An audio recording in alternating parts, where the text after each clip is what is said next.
That's what I meant with he's still getting used to his size. You can see there him thinking of messing with that buffalo. The buffalo turning around and facing off against him, and suddenly the elephant's confidence lessened as well.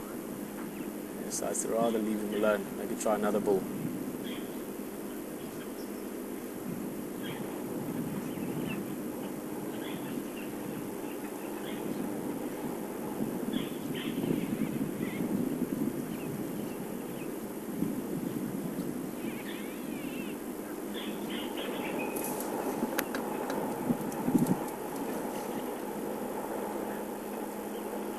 There's two buffalo, sort of two on the left hand side there, with the one with his head on top of the other one's back. One's busy urinating quite clearly. He's got spectacular horns. He's a little bit far from us, but he's got very, very deep curves. And judging by his body, he's not even that. Look at that quickly. Look at that youngster. Now there you can clearly see the size difference. That bull earlier, the buffalo, did pay him some notice. This guy, those two guys haven't even stopped ruminating yet. They're chewing their cud, looking at each other, thinking, what is this elephant on about? He's a baby.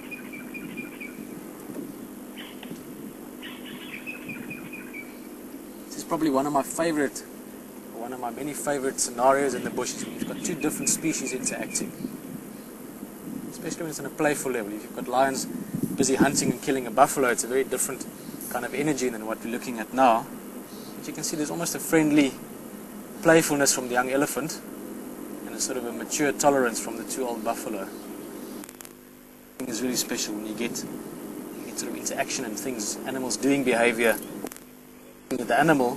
It's nice to see what they get up to for their sort of daily activity.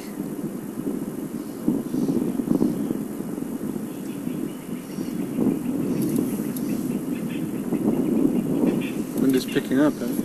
Yeah, I know this rain is going to come in later. The little elephant's doing is playing with his trunk. He's got a piece of grass in it. And he's sort of playing it, compare it maybe to tapping your fingers when you're not quite sure what to do next.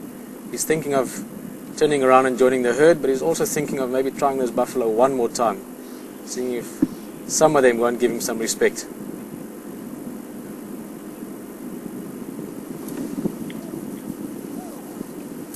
This youngster for a bit more, maybe he gets up to some more fun and games.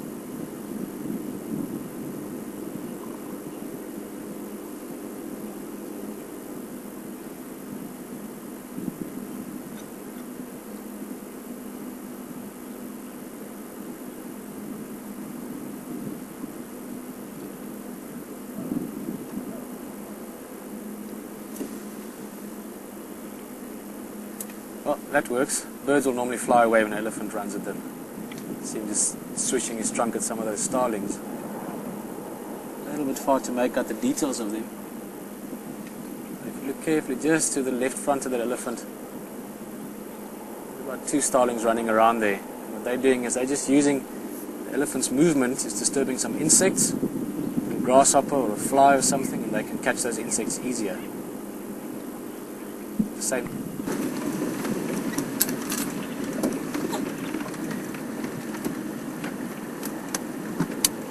Quick look. No, he didn't turn away. It looked like he was gonna. Right, here we go.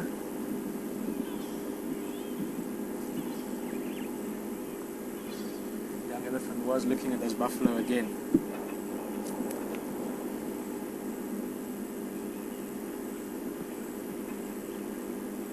So he looked towards them and then decided to rather go join the herd. I think he's also feeling less brave now. A few minutes ago, and he was playing with those two other bulls. See that swaggering walk? She's probably going to give us a little bit of attitude, maybe even. Not in a bad way, she's just curious. This is her herd.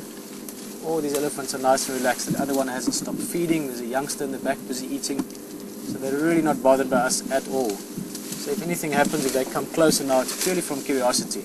As much as we want to look at them, these are highly intelligent animals. And depending on their mood, they might want to look at us as well.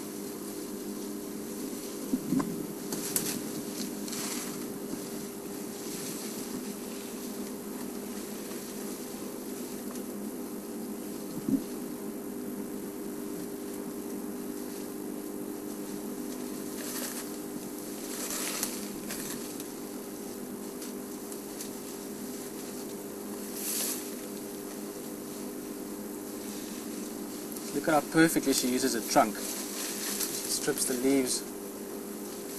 The previous one was perfect. Uses the trunk, strips the leaves from the branch. Look at that. She's put it down.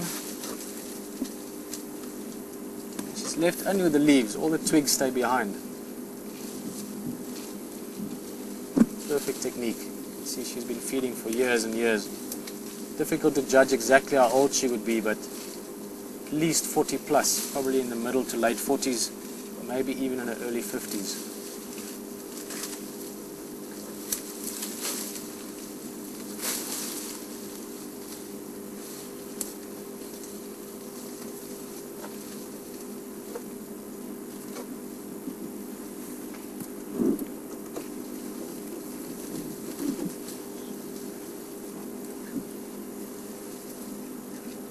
See perfectly now that between the front legs there, quite clear the shape of the mammary gland. She's also lactating, so that calf that she's got is still suckling. That's why the tip is quite large or swollen there. So definitely still in good shape. She's a mature old female, knows this whole area, very large area, really well, the whole herd that follows her, and she's healthy as well. She's still got youngsters, another one on the way. So this is sort of a prime example of a matriarch. And they can be about the same height as well. If need be, they can even stand up on their back legs to reach. Again, twisting a trunk, turning it, twirling it around that branch, stripping all the leaves off.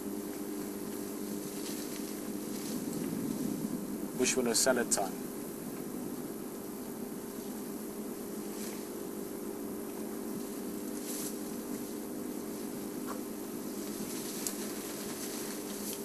Perfect light now to nicely contrast those tusks of hers.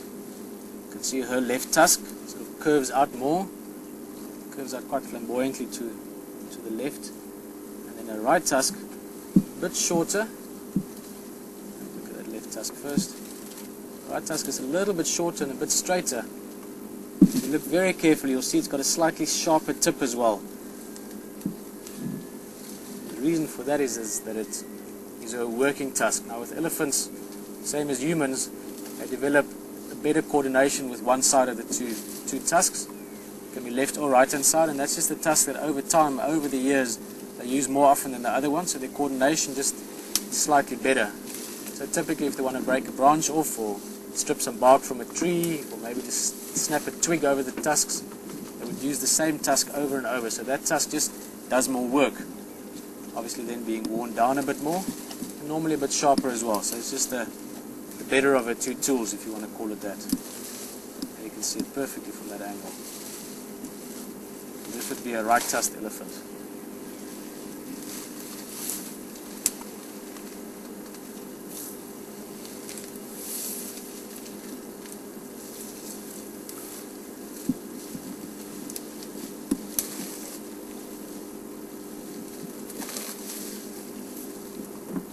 Speak to those game drives quickly for a second.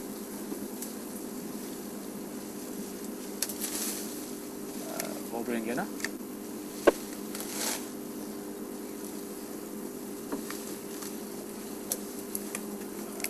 June station approaching, isn't Dwarf come in? Yeah, we'll just pull in, and then you can also take over the sighting if there's other morvas coming. We'll be here for another while, depending on how many morvas.